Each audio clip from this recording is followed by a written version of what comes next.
Bienvenue ici à Paris pour ce rendez-vous fidélité spécial Forum Viva. Aujourd'hui, nous allons vous faire vivre une thématique particulière, celle de nos fragilités, du handicap, de l'ouverture sur la société et de la connaissance de soi. Pour en parler, à mes côtés, j'accueille Morgane Poirier. Bonjour Morgane. Bonjour Simon. Et bonjour Clara Bert. Bonjour à toutes. En votre compagnie, nous allons aller à la rencontre de nos invités. Les voici. Nous serons en compagnie dans quelques instants d'Agathe de Mignac. C'est une rencontre avec une mère d'enfant handicapé, son rôle de professeur et la détermination qu'il faut pour élever un enfant handicapé dans notre société. Avec Joseph Chavanet, on s'ouvrira à la société et à sa diversité. En compagnie de Monsieur Leméné, on va rester sur la question du handicap, notamment la trisomie 21 et la difficile question de la fin de vie. Enfin, on bousculera notre connaissance sur nous-mêmes avec deux invités, Nicolas Duep et Jean-Guillaume Xéry. On parlera burn-out, comment l'homme peut rééquilibrer sa vie et le rôle de la spiritualité dans tout ça. Le rendez-vous fidélité. Et pour débuter ce rendez-vous fidélité spécial fragilité, Clara Bert, je me tourne vers vous. Vous êtes avec notre premier invité.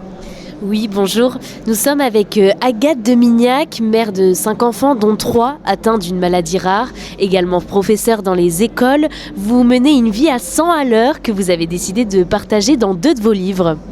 Alors en fait, j'ai écrit 2 livres. Un livre sur mon expérience de mère et un autre sur mon expérience d'enseignante. Alors le premier, en fait, je l'ai écrit, je ne pensais pas l'écrire pour le publier. J'ai écrit pour le déposer, cette vie un peu particulière d'avoir 3 enfants malades avec handicap mental en fait, sur mes 5 enfants. Et donc j'avais besoin d'écrire quelque chose pour le déposer. Et il a été publié presque par hasard. Et quels sont les principaux défis que vous avez pu rencontrer en tant que maman ? Comment vous avez vécu vous cette expérience ? Comment vous avez vécu vous ce quotidien ?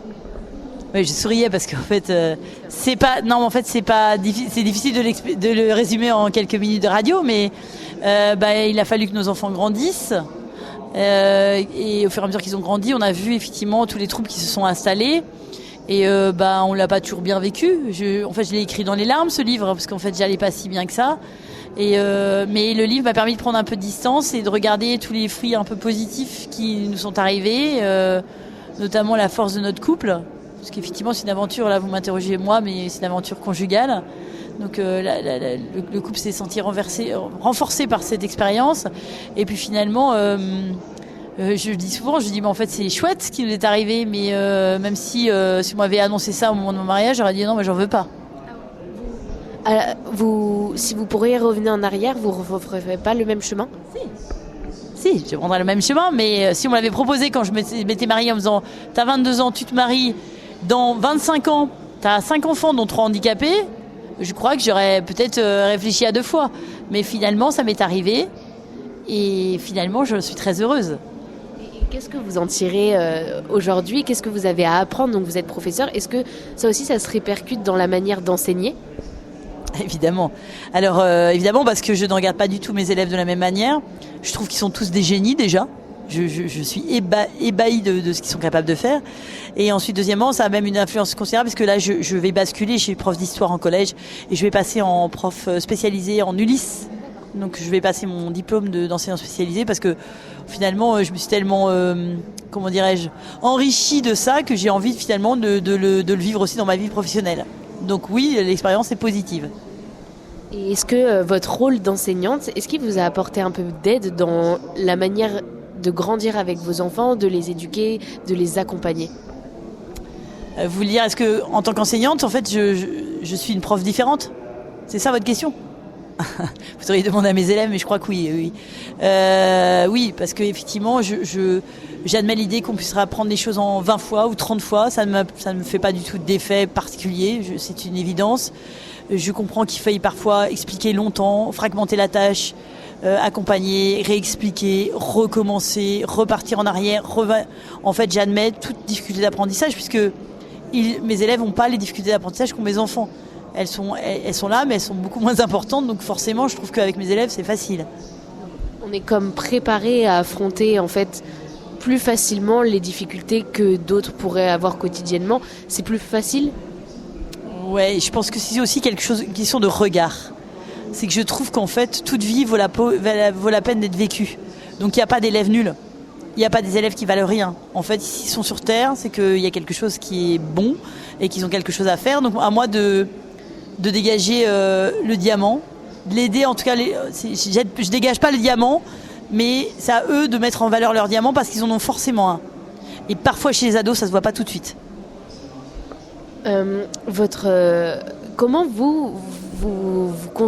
est-ce que vous pensez qu'à l'heure d'aujourd'hui, est-ce qu'il faudrait changer? On parle beaucoup de réformes dans l'éducation, dans l'apprentissage. Est-ce que pour vous, il faudrait changer un peu le système éducatif pour mieux accompagner chaque enfant? Alors là, clairement, oui. Le système, il est déjà mort, mais on est en train de faire du massage cardiaque sur un cadavre. Donc oui, il faut tout changer. Je pense qu'il faut tout remettre à plat, qu'il y a plein de pays où on arrive à faire des choses, notamment les pays nordiques, les pays canadiens. Il y a plein de choses à faire, et notamment au niveau de l'inclusivité. En fait, je pense que les ados se porteraient beaucoup mieux s'il y avait 3 ou 4 handicapés dans les classes. En fait, alors mes collègues hurleraient à m'entendre, ils vont peut-être hurler à m'entendre, mais oui, en fait, ils me diraient on n'est pas formés. Alors moi, je leur réponds, moi en tant que maman, je n'étais pas formée, je me suis bien débrouillée. Donc en fait, la fonction crée l'organe. Mettez 4 ou 5 handicapés dans les classes et on sera forcément obligé de changer notre manière d'enseigner. Ça permet d'en apprendre les uns sur les autres, de s'enrichir, de s'ouvrir en fait, d'ouverture de l'esprit et aussi de permettre aux personnes de porter moins un regard avec des préjugés, moins un regard pesant. Alors je pense que mes collègues ne regardent pas les enfants handicapés avec un regard pesant. Mais en fait, tant on peut s'accommoder de ce qu'on fait. Enfin, l'homme est paresseux de nature. En fait, si on peut continuer à faire comme on faisait avant, on le fait. Et moi, j'aurais été la première à le faire. J'aurais été la première à finalement, si j'avais pas eu ces enfants-là, à faire mon petit travail plan comme je faisais avant. Mais moi, je pense qu'en fait, effectivement, ça oblige à l'inconfort. Et quand l'homme est dans une situation d'inconfort, il est créatif. Et on parle souvent de cours d'empathie qui vont être mis en place dans l'éducation. Qu'est-ce que vous en pensez? Est-ce que pour vous, quel rôle joue l'empathie dans l'éducation d'aujourd'hui? Franchement, l'empathie, je veux bien. Mais il faut arrêter de mettre des notes aux enfants et de les classer. Donc, en fait, mettez un trisomique dans une classe et l'empathie, il va y avoir des cours tout seul. Hein. En fait, il n'y a pas besoin de cours d'empathie. Voilà, c'est juste. Et puis peut-être qu'il faut aussi prendre soin des profs parce que les profs ne vont pas très bien non plus. Donc tant qu'ils vont pas bien, ils sont pas empathiques. Pour être empathique, il faut être bien dans sa vie, bien dans sa peau, bien dans sa vie de famille, bien dans sa vie personnelle. Et c'est pas toujours le cas. Notre société va mal. Comment on concilie alors le fait de devoir à la fois gérer sa vie professionnelle, à la fois gérer votre quotidien? Comment on arrive à concilier les deux? Vous voulez dire comment? Moi, j'y arrive. Alors moi, je suis une challengeuse. Donc en fait, si c'est un peu dur, c'est plus drôle. Donc moi, dès qu'il y a un peu de diversité, ça me rend meilleur. Donc, je ne pense pas que ce soit forcément le cas de tout le monde, mais moi j'ai trouvé que finalement d'avoir à vivre cette vie familiale et cette vie professionnelle, d'avoir les deux à vivre, en fait, ça donne aussi un équilibre à tout, quoi. Quand je suis rentrée à la maison, j'apprécie la douceur, la gentillesse, la bonté de ma vie familiale, parce que voilà, de mon mari, de mes enfants, ils sont vraiment très sympas. Et ça me fait du bien. Et quand je suis avec mes élèves, enfin j'aime le dynamisme, le challenge, c'est jamais gagné d'être prof dans une classe de collège. Hein. Ils vous suivent que quand vous êtes convaincante. Sinon, ils vous disent non merci. Donc vous arrivez, en fait, le challenge et la douceur, vous arrivez à construire un équilibre parfait pour mener une vie saine et durable. Est-ce que vous avez des conseils pour les parents qui, eux aussi, ont des enfants en difficulté et qui essayent de jongler entre toutes leurs responsabilités? Alors déjà, j'ai envie de dire comme le pape Jean-Paul II, n'ayez pas peur. En fait, on a la peur, mais c'est normal d'avoir peur. J'ai eu peur pendant très longtemps. C'est d'essayer de lâcher cette peur, de se dire, voilà, je ne peux pas faire grand-chose, je vais arrêter d'avoir peur. Parce que l'enfant ressent beaucoup la peur. Et la peur est très mauvaise conseillère, encore plus en éducation. Donc déjà, premier conseil, j'ai envie de dire, arrêtez d'avoir peur, mais c'est un peu facile à dire, plus facile à dire qu'à faire. Et deuxièmement, faire un travail sur soi, nous parents. Justement pour déverrouiller cette peur, se dire, mais voilà, qu'est-ce que je peux faire pour m'apaiser moi ? Et voilà. Et puis après, de toute façon, moi, j'ai envie de dire surtout les mères, elles sont des battantes. Nous sommes des lionnes, on nous le reproche, mais je ne connais pas une seule mère d'enfant handicapé qui ne soit pas une lionne ou alors elle a abandonné. Mais si elle n'a pas abandonné, c'est des lionnes. Mais ça fait quand même des races de femmes que moi j'aime bien. Merci Agathe de Mignac, je le rappelle, mère de 5 enfants dont 3 atteints d'une maladie rare et également professeure dans les écoles. Agathe de Mignac au micro de Clara Bert. Morgane Poirier, je me tourne à présent vers vous car notre prochain invité est en votre compagnie. Tout à fait Simon, je suis à présent en compagnie de Joseph Chavanek. Bonjour, philosophe, écrivain, voyageur, autiste. Votre vulnérabilité, c'est le principe fondamental de vos interactions humaines ? Le constat de base, c'est qu'on ne fait pas une société sur la puissance, sur l'écrasement de l'autre. Le constat de base, c'est qu'au contraire, ce sont nos vulnérabilités, nos fragilités qui peuvent faire société.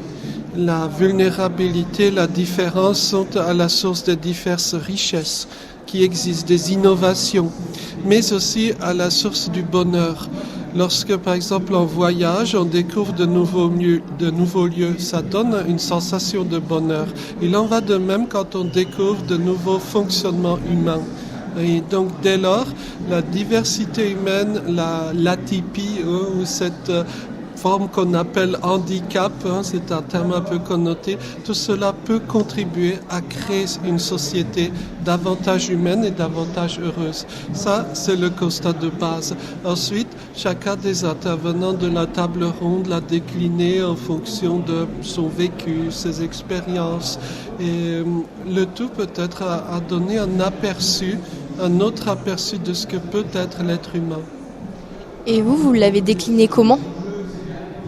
À titre personnel, je me considère comme très chanceux parce que je rencontre tous les jours des personnes différentes et des personnes même très différentes. C'est-à-dire si on faisait un film ou un livre sur la vie de telle ou telle personne que j'ai pu rencontrer, les gens n'y croiraient pas.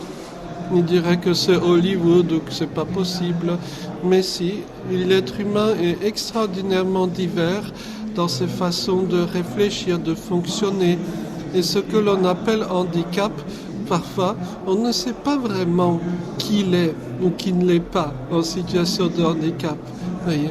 Et il y a des personnes, des étudiants, d'autres personnes que j'ai pu rencontrer, avec qui j'ai pu travailler, qui avaient des profils très particuliers. Et ce qui me choque, ce qui me frappe, c'est que ces personnes-là jamais ne se plaignent. Il y a des étudiants que j'ai qui ont des handicaps très marqués, très marqués. Mais jamais je n'ai entendu une plainte de leur part. Alors qu'il y en a tant d'autres qui sont jugés valides, qui rouspètent sans arrêt, qui ne sont pas épanouis, qui vont mal. Donc je crois qu'il y a une vraie leçon de sagesse.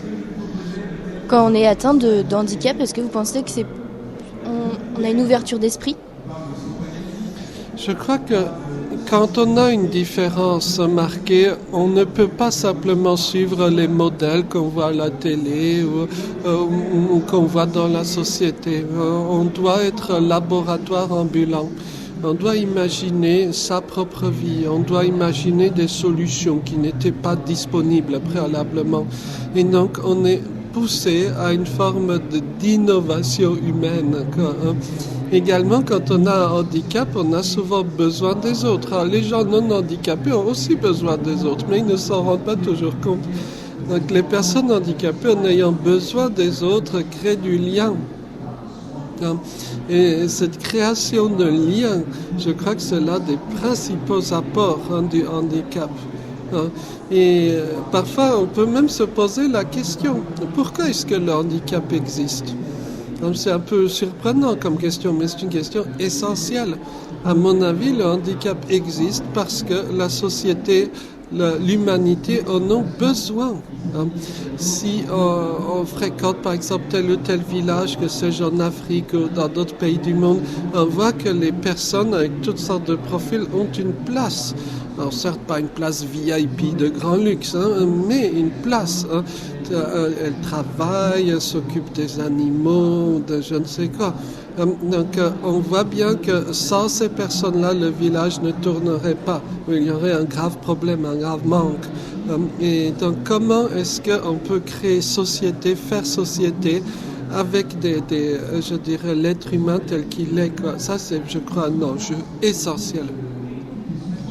Mais la place de l'handicap s'ouvre de plus en plus en France. Il est vrai qu'on parle davantage du handicap et je m'en félicite. Par exemple, il y a 20 ans, l'autisme était totalement inconnu. Aujourd'hui, on en parle davantage, mais notre monde parallèlement devient de plus en plus dur, de plus en plus excluant. C'est de plus en plus dur d'avoir un logement, par exemple. Et il est de plus en plus dur, par exemple, d'acheter un billet de train parce qu'il faut être spécialiste de smartphone, avoir un compte en banque, que sais-je. Donc notre société devient à beaucoup d'égards de plus en plus dure. Et j'ai très peur que beaucoup de gens ne soient exclus à cause de cela. Est-ce qu'on peut rendre notre société plus facile ?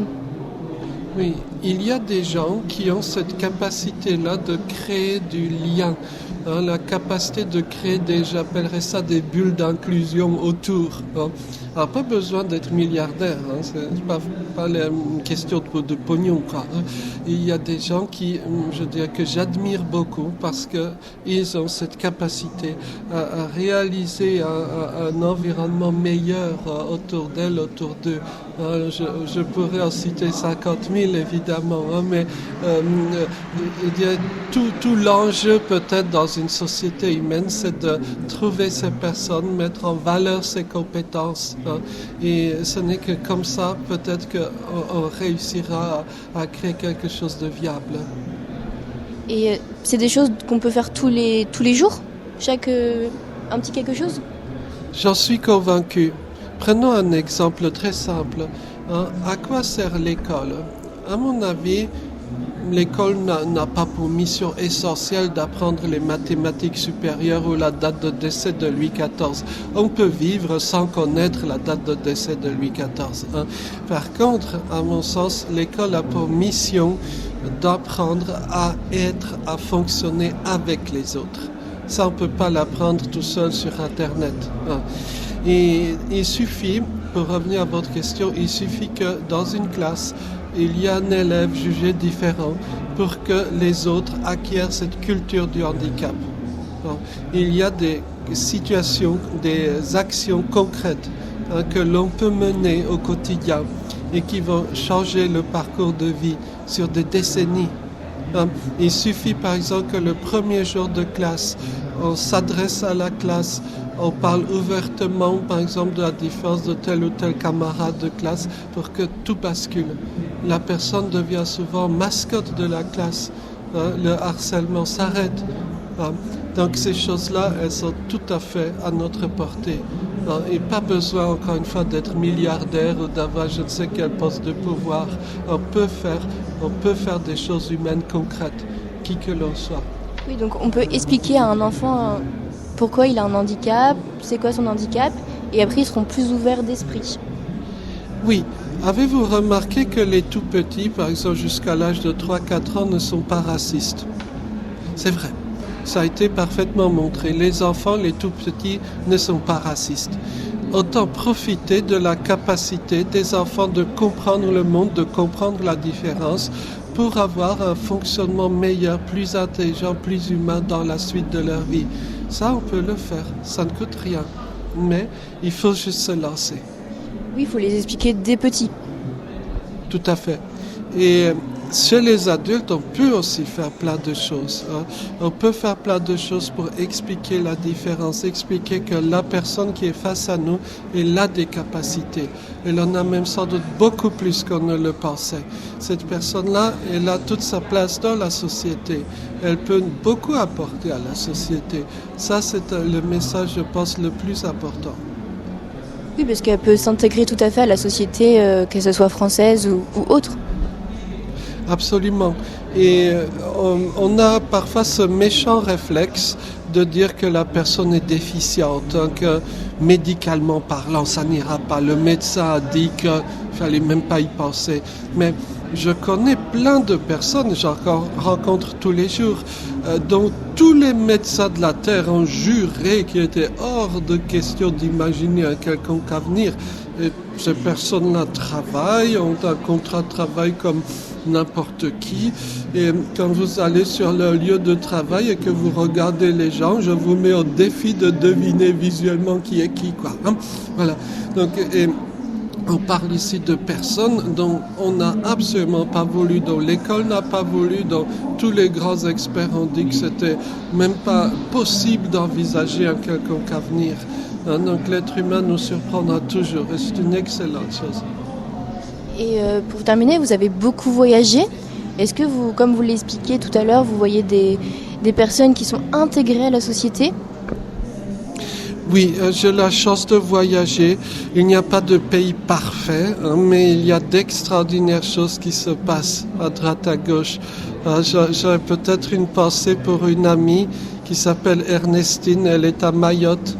Et ce que Ernestine m'a appris, c'est comment on peut changer la vie des gens qui n'ont absolument rien, en soi-même en n'étant pas du tout riche, quoi. Comment elle arrive à inclure des gens qui étaient vraiment totalement exclus, alors qu'elle-même, je dis, elle n'a pas des milliards à distribuer, quoi. Ça, ce sont des leçons fabuleuses de vie, de le voir en action, c'est encore mieux. Et c'est là qu'on se dit que nous pouvons, chacune, faire beaucoup de choses dans notre vie. Merci Monsieur Chavanec d'être avec nous. Je rappelle aux auditeurs que vous êtes écrivain, philosophe, voyageur, autiste. Merci beaucoup Morgane Poirier. Je me tourne à présent vers vous, Claire Habert, avec vous. Et votre invité, on va aborder à présent des thématiques qui ne sont pas toujours évidentes. Et oui, nous sommes en compagnie du président de la Fondation Jérôme Lejeune. Bonjour Jean-Marie Leméné. Aujourd'hui, parler des thématiques de votre fondation, ça vous tient à cœur ? Mais parce qu'avec plusieurs autres associations partenaires, la Fondation Jérôme Lejeune participe à un grand rassemblement autour de questions un peu compliquées, mais qui sont essentielles sur la vie, la souffrance, la mort, le handicap, l'acceptation des différences, les fragilités, le mariage ou pas le mariage. Vous voyez toutes ces questions qui sont un peu compliquées et qui donnent lieu souvent à des lois sociétales, comme on les appelle. Et donc on a ressenti le besoin de se mettre tous autour de la table pour inviter un grand nombre de personnes à partager ce qu'on vit, nous, dans nos spécialités respectives. Et moi, c'est la Fondation Jérôme Lejeune. Et pourquoi c'est important d'être présent aujourd'hui dans le salon pour parler de toutes ces thématiques ? Parce que c'est des thématiques qui touchent intimement à nos vies. La Fondation Jérôme Lejeune, je le rappelle, par exemple, elle concerne la poursuite de l'œuvre de Jérôme Lejeune, qui était un grand généticien français, qui a découvert la trisomie 21 et qui avait une énorme consultation de personnes handicapées mentales. Et nous, on a repris son œuvre après sa mort. Et donc, on a une énorme consultation de personnes qui souffrent d'une déficience intellectuelle à Paris, qui est la première du monde. On a 13 000 patients. Et en même temps, on fait de la recherche pour essayer de combattre les effets de ces maladies, en particulier de la trisomie qui, en fait, ne rend pas la personne autonome, comme on le voit bien. Hier, c'était la journée internationale mondiale de la trisomie 21. Et donc, nous, on essaye sur le plan médical et scientifique d'améliorer leur performance pour qu'ils puissent vivre normalement. Mais en même temps, et c'est là la particularité de ce qu'on fait, il faut être capable de dire pourquoi on le fait. Et pourquoi on le fait ? Parce que ces populations qui sont vulnérables, ce public fragile aujourd'hui, la technique permet de les faire disparaître.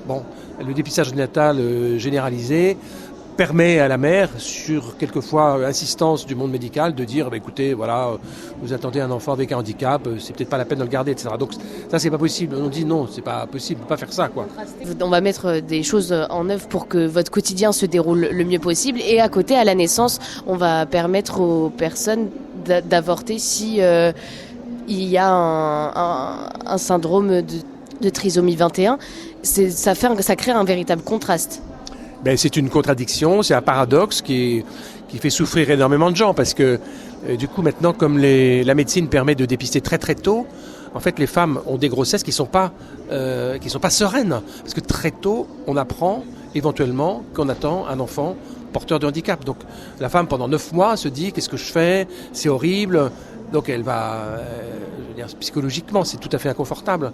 Alors la médecine, lorsqu'elle permet de déceler des handicaps qui sont curables, ou par exemple pour la trisomie 21, il y a une cardiopathie qui doit être opérée très tôt. C'est formidable parce qu'on sauve les gens.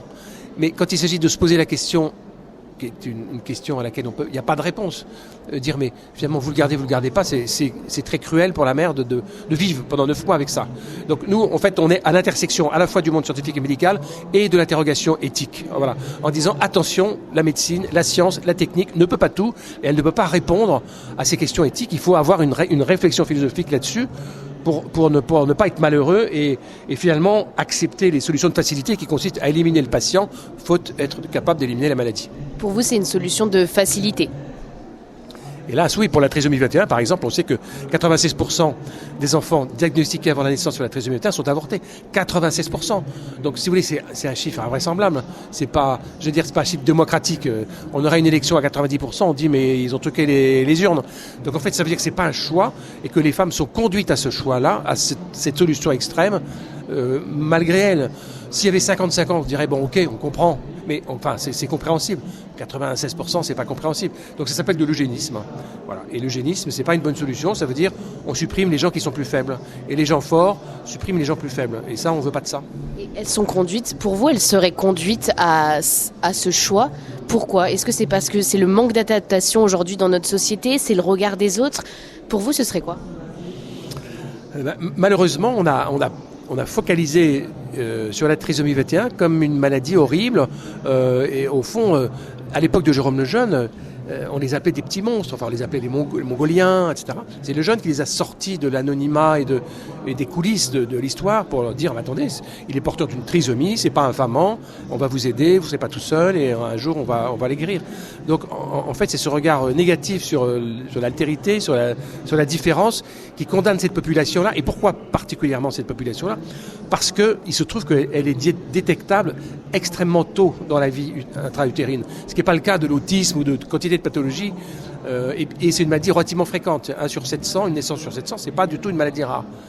Et donc, il y a un sort très injuste qui a été réservé à ces enfants, parce que c'était aussi le premier cas d'ouverture de l'avortement. On disait, écoutez, pour les enfants mongoliens, on peut quand même pas obliger une femme à garder un enfant mongolien. Donc c'était très violent et c'est resté une maladie phare et symbolique à cet égard.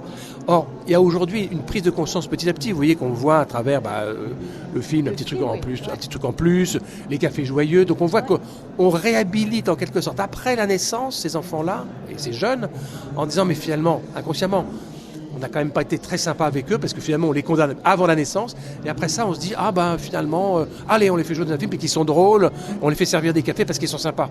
Mais au fond la plus grande gentillesse qu'on devrait avoir à leur égard c'est de les accueillir quand ils sont chez nous parce que la charité c'est le prochain qui passe, c'est pas le prochain qu'on choisit. Or celui qui passe dans votre famille c'est votre prochain, c'est un prochain très proche et quelquefois on n'a pas envie d'accueillir ce prochain-là et pourtant c'est notre devoir. Oui, comme vous avez parlé, il y a beaucoup d'initiatives qui sont créées pour ces personnes-là, des restaurants où ils peuvent servir, des garages à vélo où ils peuvent les reconstruire, ou même des films, du coup on en a parlé. Pour vous, c'est une belle initiative ou c'est une initiative qui en fait les met à part, qui les enferme dans dans une bulle spécialement pour eux ? Oui, c'est aussi un problème. Je vois bien quand on se félicite que voilà ils font du service à table ou on dit c'est super, ils sont intégrés à la vie, mais enfin ils sont quand même porteurs de handicap qui les limitent dans leurs possibilités professionnelles. Il faut le reconnaître. Et c'est pour ça que la fondation est hyper importante, c'est qu'en fait nous on essaye de dire il y a des possibilités thérapeutiques. Il faut comprendre pourquoi le retard mental s'installe avec la présence de ces 3 chromosomes. Et donc, si on arrive à inhiber l'effet négatif de ce chromosome en plus, on va leur rendre les aptitudes intellectuelles qu'ils portent, mais qu'ils ne peuvent pas exprimer à cause de la présence de ce chromosome en plus. Alors ça, on est les seuls à le dire et les seuls pratiquement à pousser cette recherche dans ce sens-là. Parce que pendant des années, on a dit non, ils sont trisomiques. Donc médico-social et institutions, et puis on les cantonne dans des tâches occupationnelles, etc. Alors, toute une partie de la population devrait les sortir de là en disant mais c'est pas normal, ils sont comme les autres, le respect de la différence, etc. Bien, on oublie quand même que s'ils sont marginalisés, c'est aussi parce qu'ils sont porteurs de handicap. Et alors quelquefois notre société très égalitaire veut ne pas voir la différence en disant mais non, ils sont comme tout le monde. Oui, non, mais ils sont pas tout à fait comme tout le monde. S'ils étaient comme tout le monde, ils auraient un boulot comme tout le monde. Alors c'est ça qui est compliqué parce que très souvent, même chez les parents ou dans les associations, on nous dit mais c'est pas médical, il n'y a pas besoin, ils sont gens. Non, ils sont gentils ou pas, ils sont comme nous, quoi, de ce point de vue-là. Il se trouve qu'ils ont un handicap que les autres n'ont pas et qui les fragilise et qui les ralentit dans leur performance. Et donc voilà, c'est la raison pour laquelle on s'intéresse vraiment scientifiquement, comme le faisait Jérôme Lejeune, aux moyens qu'on pourrait trouver pour leur rendre des aptitudes intellectuelles qui les rendraient autonomes. Voilà. Mais vous avez raison de souligner, c'est un problème de l'inclusion. Bon, quand on dit inclusion, d'accord, oui, bien sûr, il faut les inclure. Enfin, si c'est pour les inclure uniquement dans le boulot de vendre des cafés, c'est limité. Donc il y a un peu ce risque-là, mais c'est compliqué.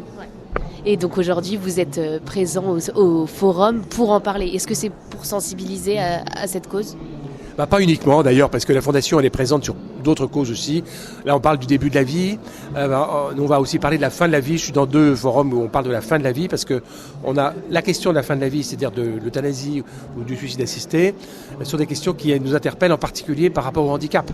Parce que les premières victimes, à mon avis, du suicide assisté ou de l'euthanasie, ce sera les personnes handicapées mentales, parce que être trisomique, vieillissant, éventuellement porteur d'un Alzheimer, parce que souvent les personnes porteuses de trisomie en vieillissant ont Alzheimer, c'est pas un jeu de cartes extraordinaire quand vous arrivez à l'hôpital. Donc je pense que le risque, que la société ait la main un peu lourde sur la fin de vie des personnes handicapées. Comme ça se passe d'ailleurs dans les pays qui ont légalisé l'euthanasie. On dit au début, on touche pas aux enfants, on touche pas aux handicapés mentaux, on touche pas aux maladies mentales, on touche pas. Et puis en fait, on le fait quand même. Parce que quand on ouvre la boîte de Pandore, c'est trop tard, on peut plus refermer. Donc en fait, la fin de vie, est-ce qu'elle s'oriente plus vers les personnes qui ont des difficultés ? De manière générale, oui, on s'oriente vers les personnes qui ont des difficultés et en particulier dans les moments de fragilité. Et il y a 2 moments de fragilité dans la vie, c'est le début et la fin. Et dans ces 2 moments-là, très curieusement, la société globalement dit mais au fond, tout à fait au début de la vie, est-ce que c'est vraiment la vie déjà ? Et puis à la fin de la vie, on dit regardez, c'est plus une vie. Vous voyez bien. Donc ces 2 moments de fragilité, il faut faire attention parce que c'est là où on est le plus fragile et où la société des plus forts tentent à s'imposer aux plus faibles, et en particulier pour une raison financière. Pour les vieux, c'est particulièrement éclairant, puisque vous savez qu'on a une population vieillissante, et ça va aller très vite, ça va être très très lourd. Évidemment, la tentation est de dire, mais abrégeons, ça coûtera moins cher et ce sera moins pénible. Mais ça, c'est pas des solutions humaines, donc il faut veiller à ça, c'est de ça dont on va parler. Nous étions en compagnie de Jean-Marie Leméné, président de la Fondation Jérôme Lejeune.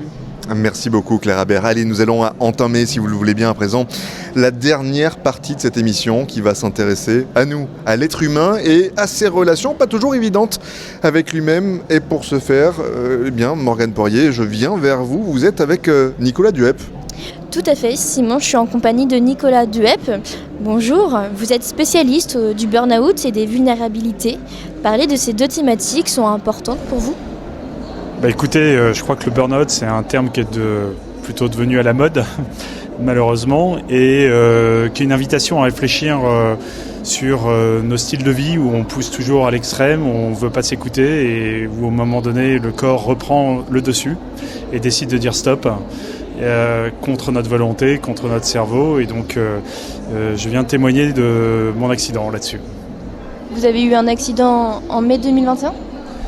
Voilà, moi en 2021, c'est un burn-out extrême, je dirais XXL si on peut se permettre, puisqu'en fait c'est un arrêt cardiaque où après avoir poussé la machine un peu fort, puisque moi j'ai une vie de chef d'entreprise qui adorait sa vie, qui absolument remet rien en cause, mais qui à côté faisait beaucoup de sport, était engagé dans multiples sujets de la société, beaucoup dans les sujets de la cité aussi, et organisant ses journées de 7h à 23h par tranche de demi-heure pour pouvoir faire toujours plus, et qui à un moment donné, le 9 mai 2021, sur mon vélo, mon cœur s'est brutalement arrêté et m'a propulsé finalement dans la mort, puisque je me suis retrouvé sans cœur pendant 53 minutes avant de devoir repenser tout ce que j'avais appris, tout ce qui était ma vie jusqu'à aujourd'hui, puisqu'il a fallu que je repasse à la sortie du coma par apprendre à parler, apprendre à marcher, apprendre à tout faire. Et donc, à travers cette expérience qui est un peu hors norme, qui est complètement miraculeuse, on n'a pas besoin d'aller faire un arrêt cardiaque pour pouvoir faire un burn-out, mais finalement, le processus de l'accident est quand même le même pour tout le monde. Un énorme processus d'acceptation, d'écoute, d'humilité et de pouvoir arriver à se réinventer soi-même. Cet accident, ça a complètement chamboulé votre vie, j'imagine ? Oui, en fait, moi, j'avais pas envie que ça change quoi que ce soit. Comme je vous l'ai dit, j'adorais ma vie, donc je faisais absolument tout pour pouvoir retrouver ma vie.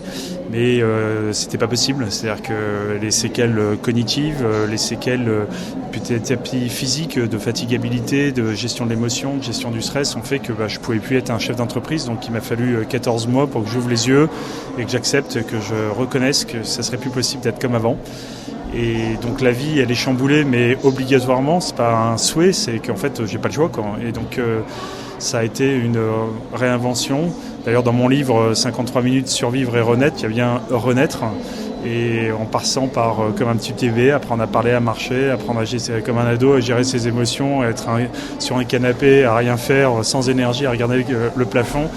Et puis maintenant, probablement être un jeune adulte qui se dit qu'il est en train de faire des choses et que ça commence à prendre et repartir dans une nouvelle destinée. Et c'est peut-être pourquoi je suis appelé. Parce que 53 minutes, c'est très long. Alors 53 minutes, c'est juste pour le remettre dans un cadre. Quand vous faites les gestes de premier secours, vous avez 2-3 minutes max pour pouvoir les faire.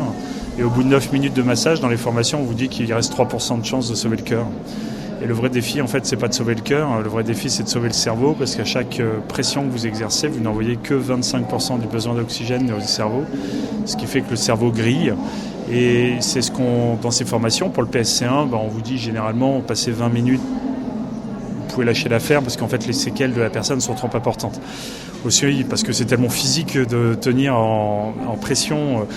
Déjà, au bout de 2 minutes, on est tout rouge, donc tenir au-delà de 20 minutes. Et donc voilà, il y a un côté assez exceptionnel. Je ne sais pas si c'est un record. Enfin, ça m'intéresse pas trop de regarder dans quelle mesure c'est un record. Mais ce qui est sûr, c'est que c'est assez inouï. Et ce qui est un miracle aujourd'hui, c'est pas simplement d'avoir le cœur qui bat, c'est d'avoir finalement un cerveau qui est dans l'ensemble maintenant avec des handicaps invisibles et qui me permet de m'adresser à vous et de vous parler de notre micro aujourd'hui, quoi.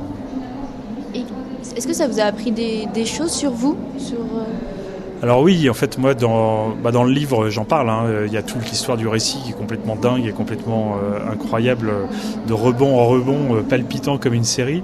Et puis derrière, il y a une phase de transformation. Donc on apprend beaucoup de choses, d'abord sur le cycle du deuil, parce que faire le deuil de soi-même, c'est un exercice extrêmement compliqué. Apprendre les signaux faibles, parce que le corps parle, essayer de les détecter, essayer de savoir comment les interpréter, prendre des décisions en conséquence. Apprendre sa relation avec le temps, parce qu'on est toujours en train de courir. Vous savez, c'est une flèche du temps, la frise du temps, mais avec une flèche pour aller où, quoi, et donc courir toujours plus vite. Apprendre aussi, finalement, que sa volonté toute triomphante, qui a décidé d'objectifs, elle était remise en cause par quelque chose que je découvre, c'est qu'en fait, on contrôle pas grand-chose dans la vie et qu'on décide pas grand-chose. En tous les cas, j'ai pas décidé mon temps dans la mort, dans le coma. Et ça, c'est un changement complet de paradigme dans sa vie, de se dire finalement, la volonté toute triomphante, je l'atténue pour laisser la place à l'imprévu et puis aux signaux qui me sont envoyés. J'ai appris beaucoup de choses aussi sur la mort, parce qu'en fait, au bout de la flèche, il y a la mort et qu'on est tous appelés à mourir. Même si on est jeune, on peut quand même être susceptible d'être touché. Moi, ça m'est tombé dessus comme ça à 45 ans et je vous le souhaite le plus tard possible, mais la réalité, c'est qu'on ne sait pas.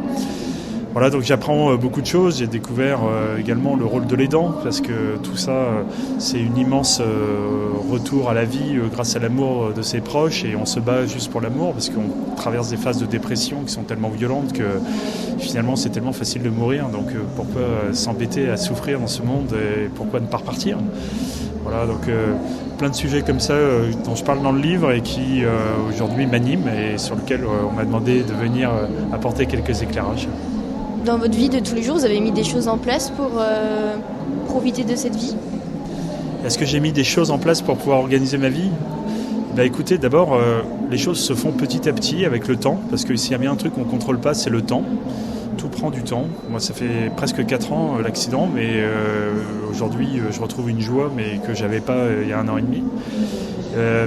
Et donc, en fait, c'est apprendre à prendre le temps, apprendre à chercher les signes, apprendre à chercher à les interpréter, à leur donner un énorme un cadre, en fait. C'est aussi apprendre à accepter d'être accompagné, parce que quand on est un chef d'entreprise dont tout réussit, on n'a pas besoin d'aide, et finalement le super-héros, ça n'existe que dans les Marvel, ça n'existe pas quand même dans le monde.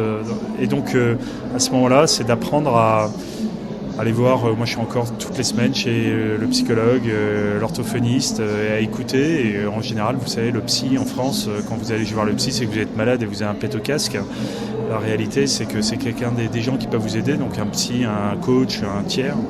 Mais d'aller voir des gens qu'on ne connaît pas et d'avoir l'humilité de leur raconter. Et c'est en fait, quand on est de l'extérieur, c'est tellement facile, parce que eux, c'est des pros, et c'est tellement facile, mais on a besoin de ça. Et faire le deuil de cette capacité à pouvoir s'en sortir tout seul, ça fait partie des choses qui sont des petits tips qui changent la vie, quoi. Est-ce que vous direz que depuis votre accident, donc depuis 4 ans, vous profitez de la vie autrement qu'avant ? Alors, je ne profite pas de la vie. J'ai horreur de cette expression. Parce que dans profiter de la vie, il y a profit. Donc il y a gagner, ça veut dire je prends aux autres et j'accumule. Et j'en essaye d'en avoir le plus possible. Et puis dans la notion de profiter, il y a la peur de demain. Donc consommons tout de suite et puis on verra bien de quoi demain est fait, Inch'Allah. Et je crois que c'est pas cette relation à la vie qui m'intéresse. En fait, c'est juste vivre. C'est d'être juste dans la vie. Et en fait, aujourd'hui, moi, si je vous ai dit, j'adorais ma vie d'avant. Ma vie d'aujourd'hui est encore plus extraordinaire parce qu'on rencontre des gens. En témoignant de mon histoire, ils me témoignent tout de suite de leur vulnérabilité, de leur fragilité. Moi, je découvre les gens dans ce qu'ils sont eux-mêmes et pas dans ce rôle qu'est le grand théâtre de la vie où chacun joue un jeu de rôle, d'être la famille la plus comme ci, le job le plus comme ça. Et d'avoir directement accès au cœur des gens. Et en fait, cette relation de cœur à cœur, c'est un truc incroyable.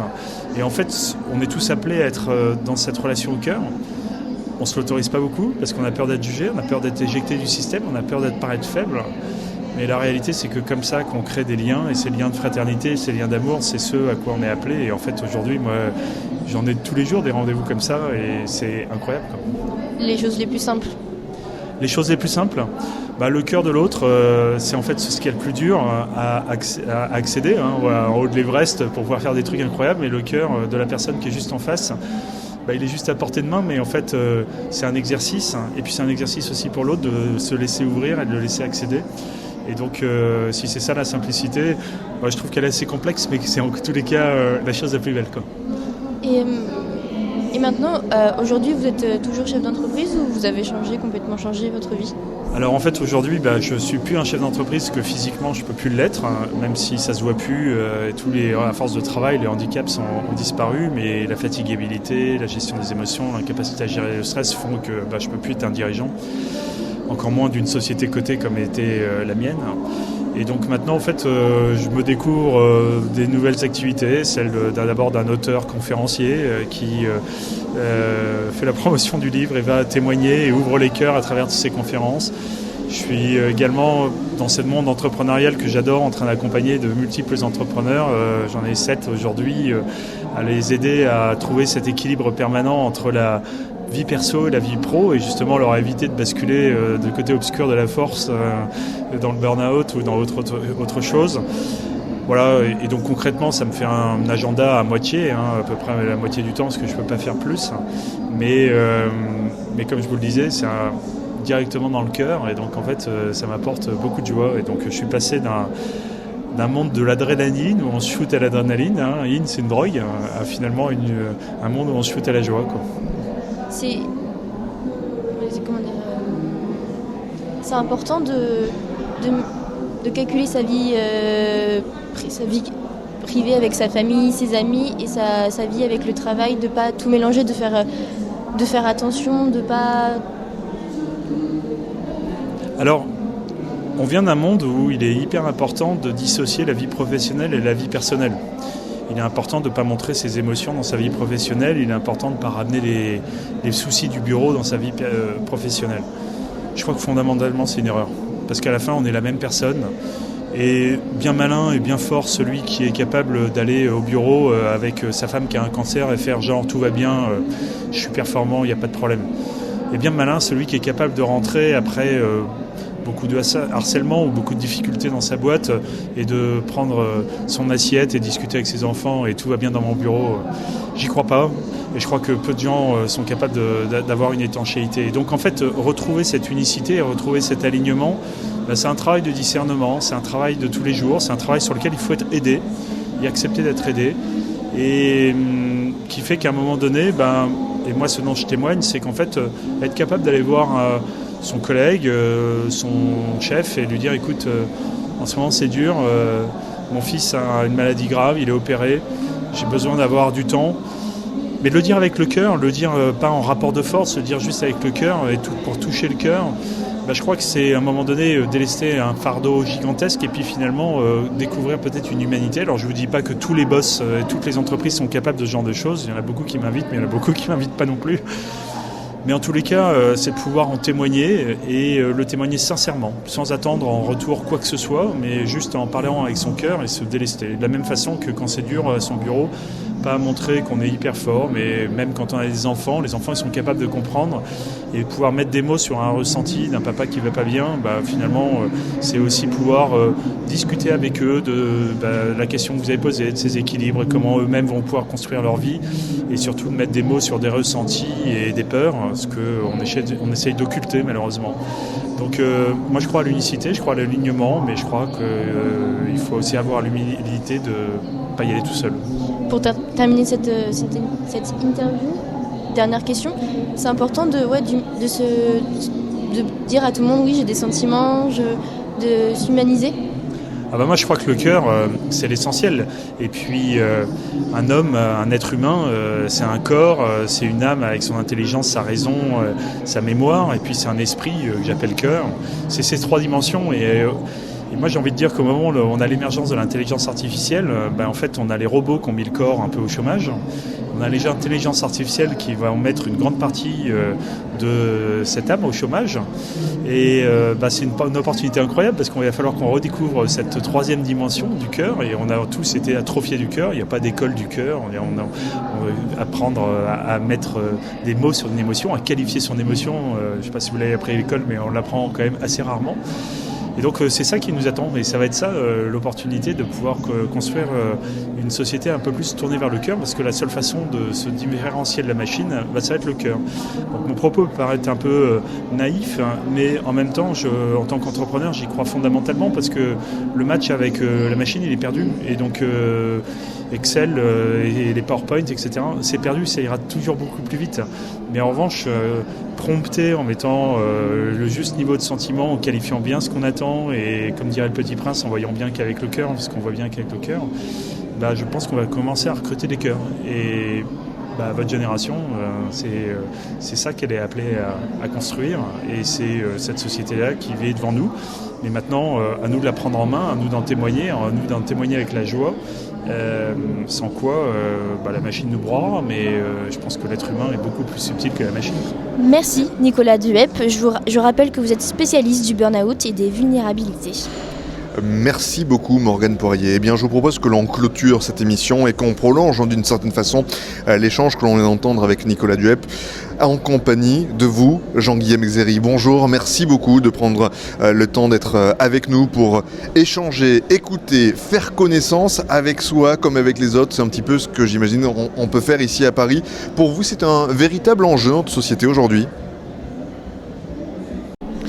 C'est essentiel aujourd'hui de pouvoir se poser, en fait, se donner un temps pour se parler, pour s'écouter, pour mieux se connaître sur en gros des sujets autour de la vie au sens large et de toutes les facettes, un peu ce kaléidoscope de la vie.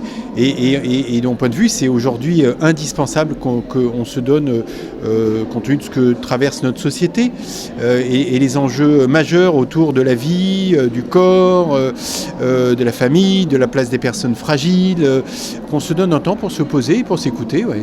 Quel message vous êtes venu porter au Forum Viva ?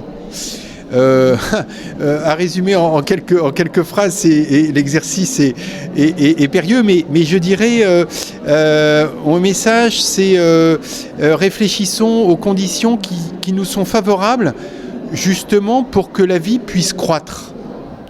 Parce qu'aujourd'hui, en fait, on vit dans une société où il y a des choses qui sont favorables à la vie, mais d'autres qui sont vraiment, au contraire, qui peuvent la mettre en difficulté au sens déséquilibrer notre vie intérieure. Et donc moi, mon message, c'est soyons attentifs à créer les conditions favorables au développement de notre vie intérieure, en tant que notre vie intérieure, c'est d'elle que peut gérer la vie tout court, quoi. La vie pour soi, la vie pour les autres, la vie pour ceux avec qui nous vivons, la vie pour notre société. Voilà, et qu'il y a des conditions favorables auxquelles être attentif. Vous considérez que notre société moderne, qui va vite, fait qu'on a tendance parfois un petit peu à s'oublier ? Clairement, en fait, entre l'hyperconsommation, l'hypermobilité, cette injonction à tout le temps, en fait, bouger, essayer, une société qui est ce que les philosophes appellent de l'hypercomplexité, une société de plus en plus complexe. Et donc évidemment une société de l'hyperaccélération, hein, donc entre consommation, accélération, complexité, mouvement, et bien tout ça évidemment ça amène une injonction à la performance, et que même si on est un cadre très fort, très doué, plus fort que tout le monde, en fait à un moment donné on ne peut plus juste tenir le rythme. Et donc cette injonction à la performance, elle a 4 conséquences. L'épuisement, et on voit l'explosion des burn-out, ce qu'on appelle les burn-out, mais comme j'aime bien parler en français, je parle d'épuisement, l'explosion des dépressions. Alors des dépressions médicales, psychiatriques, mais même simplement le fait de ne pas se sentir bien, le sentiment de non-sens, et enfin l'exclusion. Voilà. Et ça, ce sont les 4 conséquences de cette société de l'excès de performance, et l'exclusion qui se manifeste alors par l'exclusion pure et simple, le fait de se sentir un peu à part, à côté, mais ça peut être l'exclusion qui se manifeste par l'amertume, voire l'agressivité, voire la violence. C'est pas toujours simple pour autant d'arriver sur soi-même, arriver à voir les signaux qui trahissent entre guillemets notre réelle posture. Ouais, c'est très juste ce que vous dites, c'est pas simple. C'est pas simple. Et pour voir en fait qu'on est en train d'être plus en déséquilibre, en effet, ça demande du discernement, de la force et de l'humilité. Et j'insiste sur ces 3 choses, c'est pour dire que force intérieure, discernement pour s'en rendre compte, et puis humilité parce que reconnaître que on n'arrive pas à suivre en gros l'injonction dominante. Oui, ça demande ces 3, j'allais dire presque vertus, à la fois morale et spirituelle, surtout pour moi plutôt spirituelle. Donc oui, ça n'est pas simple, mais c'est possible. C'est possible en fait à la condition de s'écouter. Et s'écouter, ça veut dire écouter son corps. Et ça demande beaucoup d'humilité. Notre corps, il nous parle, d'écouter nos émotions. Quand on sent par exemple de l'agacement, quand on sent qu'on est moins patient que d'habitude, et bien ça nous dit quelque chose. Alors plutôt que de se juger ou de dire que les autres nous agacent parce qu'ils sont nuls, parce qu'ils sont pénibles, parce que machin, mon émotion là d'agacement, elle me dit quelque chose. Ou bien mon amertume, ou bien mon ras-le-bol. Ça me parle en fait, ça me dit quelque chose. Donc écoutez mon corps, écoutez mes émotions, écoutez mes pensées, et puis écoutez aussi ce que mes proches me disent, ou mes collaborateurs, ou ceux avec qui je travaille. Si effectivement ils me disent écoute, t'es moins patient que d'habitude, ou bien ils ne font que m'énerver, etc., ou bien ils me font des retours, comment effectivement je suis attentif à ce que, en gros, mon intériorité physique et psychique me dit, et comment je suis attentif et je prends en considération ce que les personnes autour de moi avec qui je vis me disent. Et alors la spiritualité dans tout ça, comment est-ce qu'elle peut venir nous permettre de nous élever et peut-être de passer justement au-dessus des barrières que l'on peut se mettre dans notre esprit ? Alors en fait, là vous, pour le coup, vous attirez notre attention sur l'essentiel, qui est effectivement notre vie spirituelle, qui pour beaucoup d'entre nous est religieuse, mais pour beaucoup aussi d'entre nous et de plus en plus aujourd'hui, la spiritualité n'est pas que religieuse. Hein. Et donc si je fais ce petit distinguo aujourd'hui, parce que pendant des millénaires, la spiritualité, c'est la religion. Aujourd'hui, c'est beaucoup plus ouvert. Du coup, ça me permet de répondre directement à votre question, c'est que la spiritualité, en fait, de mon point de vue, elle nous permet de nous ancrer. Elle amène de l'ancrage, elle amène des racines. Et donc, elle amène du souffle. Et donc, quand justement on a le sentiment de s'essouffler ou de perdre du souffle, en fait, la vie spirituelle, d'ailleurs, c'est l'étymologie, spiritus, latin, en grec c'est pneuma, c'est le souffle. Elle est là pour nous redonner du souffle, pour nous ancrer. Et plus on va être ancré, plus on va être enraciné, plus évidemment l'équilibre, on le sent bien, on va pouvoir le retrouver plus facilement. Et il ne faut pas avoir peur d'être déséquilibré. La vie, ce n'est jamais qu'une suite de déséquilibres, finalement, à l'issue duquel on va trouver un nouvel équilibre. Et puis un nouvel équilibre qui sera l'arrivée d'un enfant, qui sera un mariage, qui sera la perte d'un proche, qui va être le changement d'un boulot, qui va être l'arrivée d'une mauvaise nouvelle. En fait, c'est juste la vie, quoi. Voilà. Et comment je retrouve de mon équilibre? Et je vais retrouver mon équilibre avec souplesse, plus je serai ancré, plus je serai enraciné. Il y a les pères du désert, hein, certains d'entre vous les connaissent peut-être, les pères du désert, qui sont les tout premiers moines, ceux qui ont inventé en fait le monachisme chrétien, qui étaient des grands sages, hein, des grands chrétiens bien sûr, mais surtout des grands sages qu'on venait consulter, on venait prendre leurs conseils, leurs accompagnements, et qui avaient cette phrase, je trouve, très éclairante. Il disait « Un arbre trop fréquemment transplanté ne prend pas racine et donc ne porte pas de fruits. » Un arbre trop fréquemment transplanté ne prend pas racine et donc ne porte pas de fruits. Ça veut dire que si on porte du fruit, il faut être enraciné. Et pour être enraciné, il ne faut pas être trop fréquemment transplanté. Donc en langage d'aujourd'hui, ça veut dire que pour prendre des racines, il ne faut pas être tout le temps dans 10 000 activités, tout le temps dans la distraction, tout le temps à faire 10 000 trucs, à passer d'une chose à une autre. Mais il faut se donner des temps où on s'ancre, où on s'enracine. Qu'est-ce qui va nous enraciner? Ça sera 4 points d'attention. Je vais enraciner en étant attentif à mon corps, sommeil, alimentation, activité physique, quel que soit mon âge, hein, on n'est pas dans la performance, hein. Même à 82 ans, c'est comment je fais attention. Deuxième point d'attention, c'est comment je fais attention à mes émotions et à ne pas me laisser attirer par le bas avec que des mauvaises nouvelles ou des personnes qui plombent l'ambiance, etc. Mais comment je mets un peu de joie, un peu de l'humour, un peu de légèreté dans ma vie, comment je me tourne vers des relations qui vont faire du positif, comme on dit. Troisième point d'attention, c'est comment je nourris mon intelligence. Des conférences, des débats, des lectures. Je ne parle pas de l'intelligence du QI, hein, peu importe, même si on a un QI à 20, voilà. Et puis quatrièmement, comment je nourris ma vie spirituelle. Et là, quand on est dans une tradition religieuse, ça sera la prière, la parole de Dieu, les sacrements, la vie dans la communauté. Et puis, pour ceux qui sont dans une spiritualité non religieuse, ça sera la contemplation, ça sera des lectures inspirantes ou des témoignages inspirants, ça sera l'art, ça sera la nature, ça sera le beau. Et donc voilà, pour trouver de l'ancrage, c'est en fait comment je nourris mon corps, mon intelligence, mes émotions, ma vie spirituelle.